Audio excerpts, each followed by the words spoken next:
రాత్రి 10:30కి అన్నం తినబుద్ధి అయితలేదు బిడ్డ, కొంచెం జావగాయి అంటే మా అమ్మ కోసం చేసింది ప్రేమ కొద్దీ.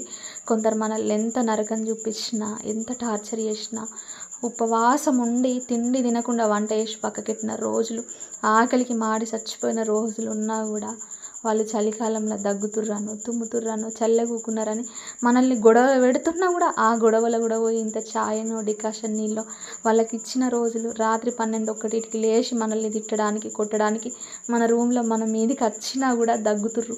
తెల్లారి లేస్తే ఏమన్నా అయితే ఎట్లా బాధ మనకే కదా అని చెప్పేసి బాధ్యత కొద్దీ చేసిన రోజులు ఉంటాయి. కానీ అవి వాళ్ళకు గుర్తుకుండయి.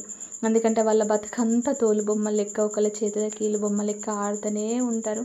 అంటారు కదా, ఎట్లాంటి విత్తనాలు వేస్తే అట్లనే వస్తాయని. కానీ మంచి విత్తనాలు ముళ్ళ పొదలు, గచ్చ పొదలు ఉన్న కాడ మొలవై అన్నమాట. మంచి విత్తనాలు మొలవాలన్నా కూడా నేల మంచిదై ఉండాలి. ఎదుటి వాళ్ళు